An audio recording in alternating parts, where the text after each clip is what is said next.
Backchat TV. Subscribe. You were one of the greatest welterweights. So now we're looking at, as you know, one of the biggest welterweight showdowns in a while. Who do you have in that fight? You know, I I can only go by what I've heard that Spence is kind of did some damage to Crawford before when they sparring and stuff like that. A long time when he was sparring with Floyd, and he had the accident, but it looked like he jumped back. You know, I think that it's gonna be he might be too patient for Crawford. Like too patient, he's too long, he's too tall. He's in the ring with big guys all the time, getting banged up and hit. Like in Houston, like Jamal Charlo, uh, Lara. I mean, he's in the ring with all kind of champions that are around his weight class. They're good. What's going on, boxing fans? Welcome to Backchat TV. I'm back with another one. We're going to get straight into this breaking news, you could say. Shane Mosley was in an interview and he alludes to the fact that Terence Crawford and Errol Spence previously have sparred each other. Now, I was not aware of that, and I think a lot of people also are not aware that they've sparred before.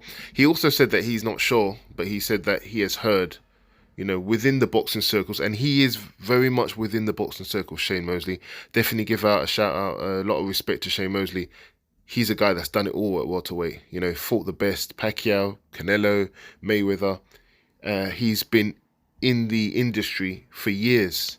And personally, I would say if anyone knew that they sparred before or had reliable information that they sparred before but they haven't spoken about this sparring, I would say Shane Mosley would be one of those people I would, I would give some respect to. If he's saying that this is what happened, he does actually say that he's not sure, but he does say that he has heard that they sparred before, and from what he heard in the sparring, Errol Spence got the better of Terence Crawford. Now, something's telling me this may not be true. To be honest, it may be some kind of confused. Maybe Terence Crawford was there, or maybe a representative of him was at the sparring, and maybe it wasn't him, or maybe Terence Crawford was there, but it was somebody else who sparred Errol Spence, and maybe it just wasn't true, and it's some kind of confusion. Who knows? But if we go by what Mosley said, this does change things. It does give an indication into what's happened, because I wouldn't be surprised if it happened, because they have a kind of an unwritten kind of code in boxing, as most people know, not to talk about sparring. So if they did spar each other once and it was a good competitive spar, then maybe, they just wouldn't talk about it and they'd keep it secret. But you would have thought, between all these negotiations and things that have been said, you would have thought that somebody would have brought up that, well, I sparred him before. Either Spence or Crawford would have mentioned that they sparred each other before. So I don't know how much to really make of this, to be honest. But Mosley does clearly say that he heard that Spence got the better of Crawford. I'm not really a person that wants to focus on that, because, to be honest, I don't like to focus on something unless I know for certain. And if Mosley doesn't know for certain, then there's not much point me saying much on it. But what I would say is I think he makes some really good points. I am a Terence Crawford fan, but I'm not biased. I think Mosley makes some good points. He says that Spence day in, day out, as part of his training, he is sparring bigger guys. Not just bigger guys, but champions. Jamal Charlo, Lara, the other guy who's a welterweight. I'm not sure of his name. His name eludes me at the moment. Smaller guy.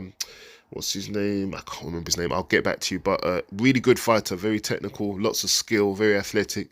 He sparred Gervonta Davis and gave Davis a really hard time, apparently. And he's a champion, won his last fight. Anyone knows his name, let me know. But yeah, he's in the gym with these guys, and now obviously we know Anthony Joshua has joined. So one thing I would say is I think Errol Spence's camp is more professional. I think they're more established. They have more top guys, bigger guys that fight 154 regularly sparring Spence. And apparently, Spence gets the better of Charlo all the time. And I believe this. Yeah, so, you know, I think there is a deficit there in training. When you look at Terence Crawford's training with Bomac, no disrespect to Bomac, I'm not convinced how good Bomac is as a trainer. I don't think I'm the only person who will say that. If I had to guess, I would say Derek James is a better trainer than Bomac, and I think he's a bit more of a disciplined trainer, and I think he's set up his camp more professionally. So if I was going to say whose camp is better, I would say probably Errol Spence. But when it comes to the actual fighters, there isn't much in it at all. Anyone trying to make people believe that there's a massive gulf in talent is just not true. If we look at their best wins that they share, I would say Kell Brook and Sean Porter, they both dispatched of those fighters very convincingly. And they were probably the best fighters that each one of them has fought, probably, you know, because if you look at Kell Brook actually beat Sean Porter. A lot of people forget this. A lot of people don't rate Kell Brook very much, and they rate Sean Porter a lot higher because he's had more fights. But don't forget, Kell Brook did beat Sean Porter very convincingly, to be honest. It was a close fight, to be honest, but it was convincing. And prior to that, Kell Brook had never lost at welterweight. So, you know, for Errol Spence and Crawford both to dispatch of Kell Brook, that was a good win. I think Spence slightly, there's a narrative that Spence is better because one, he's bigger, and two, he's fought the better opposition. This is what I hear a lot of times from Spence fans. I would have to kind of slightly agree, but there's not much in it. There's not as much as most people make out, but I would agree a bit more because Spence, as well as fighting Kell Brook and Sean Porter, he also fought Ugas, who I thought gave him a really tough fight, although I think Spence won every round. And Danny Garcia also kind of was a really good test, actually caught Spence with a few good shots. Good high caliber fighter, hard puncher. And Danny Garcia apparently beat Terence Crawford in the amateurs, and Ugas beat Terence Crawford twice, not once, but twice in the amateurs. That's what I've heard. I know he beat him definitely once, but I heard he beat him twice. Terence Crawford speaks briefly about this, and he said that he kind of, you know, was a young kid, and Ugas at the time had much more experience. It would be good to see that sparring and see what happened, but we are talking about the amateurs many years ago. But so far, if we look on resume, Spence is stronger. His resume is stronger. His amateur record is better. He is bigger, and he is regularly sparring with bigger guys. Yeah, these are all things that go in Spence's favour for me, to be honest. So when we look at that, I give Spence the edge. So I'm definitely not being biased or unfair like some people may think. When it comes to skills, I think Spence does the fundamentals really well. He's got underestimated defense. He gets out of the way of shots a lot. I've seen him he doesn't just come forward and ignore the shots that's coming back at him. I see him often moving his head back. And when he is attacking, he is very aware of what is coming at him. And I think that's going to be very important against Terence Crawford. Terence Crawford is more of a sniper. He doesn't look for that one punch knockout, but he kind of likes to punch in between your punches. And if he stuns you, he's one of the best finishers. But how reliable is that? If you try to rely on something like that against a top fighter like Spence, you may never get that chance, and you may end up just getting broken down. So these are all things in Spence's favour that's possible. In Terence Crawford's favour, I think he's more active at the moment. I think he's only getting better. He's shown amazing footwork, defense, reflexes, finishing ability, power, strength. I could go on all day about Crawford. He's shown some weaknesses as well. He has got hit. He tends to have a looser guard, whereas Spence has a more high guard. They both have advantages and disadvantages of this type of guard. Terence Crawford, I think his guard being a little bit open allows him to adjust faster and find angles, especially when he sets up those looping shots, which often hit the mark. And if you've got a higher guard, those shots sometimes find their way around. But at the same time, Terence Crawford, Spence having that high guard, pressuring behind that beautiful jab, it may be too much for Crawford. I'm not changing my mind. I'm just trying to give a more balanced view of what I think about both of them, you know. So they are great fighters. I don't like anyone kind of disrespecting any of them, even if I sounded like I've done that in the past. I have always thought that they're both great fighters. But personally, I see in their body language, we just talk about body language for a little while, I'm not sure what to make of that, because I saw a lot in body language and I'm quite into that.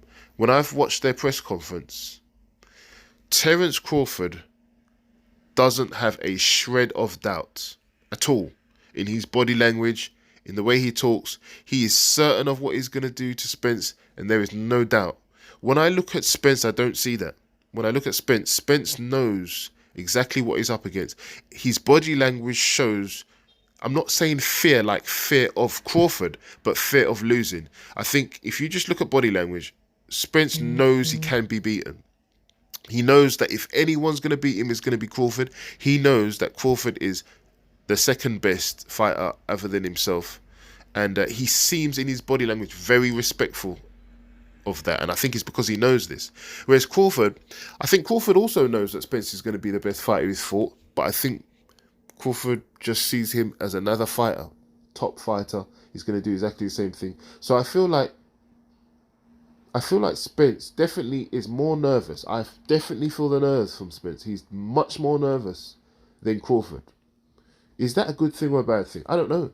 I feel like sometimes it's good to be nervous and know exactly the caliber that you're up against, rather than underestimating somebody. You know, so I kind of feel like Spence being more wary and nervous is a good thing. I feel like Crawford underestimating Spence is a bad thing. Anyone who underestimates a fighter always comes up short. So where people kind of, you know, looking at it that way, I kind of look at it the other way. You know, maybe Crawford's just undeniable confidence is going to be too much for Spence, but I actually prefer the wariness of Spence. Spence does not want to lose. He doesn't want to come in there and underestimate Crawford. And if anyone is underestimating anyone, I think Crawford is underestimating Spence.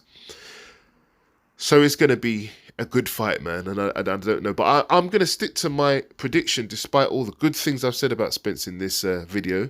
I'm going to stick to my prediction and say that Terence Crawford wins. And I don't know how he gets it done, but I think he wins. I just think that the skills pay the bills. I like the fact that he's able to switch. I think he can make adjustments quicker than anybody else I've seen. He doesn't get tired, and that's something that kind of Spence kind of depends on, kind of breaking you down. I think a lot of those shots to the body, when Spence goes to the body, I think he's going to get countered by the quicker, faster hands of Crawford. Laser precision that Crawford's got. And I think that there's a big gulf in athleticism. I think that Crawford's going to get out of the way a lot of those jabs. And like I said, I think he's got the longer reach. So I think he's going to be able to counter Spence. And it's going to be the hardest that Spence has ever been hit, definitely. Can he stand up to that? We don't know.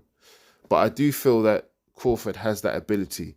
Having said that, I wouldn't be surprised, like I said, if Crawford can't get to Spence as easy and can't hurt Spence as easy as he's hurt other fighters, and then suddenly doesn't know what to do and he's in the same position as all the other fighters, getting worn down by, you know, a multitude of punches from all angles, and which is what Spence kind of does. But I just don't see it with Crawford. Too much dogging Crawford, man.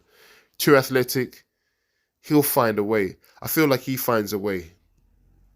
You know, I feel like he finds a way. I don't feel like it's easy to break him down.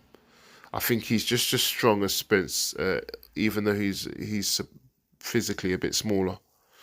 A lot of fighters look at Crawford coming up from a smaller weight and said that he got hit a lot.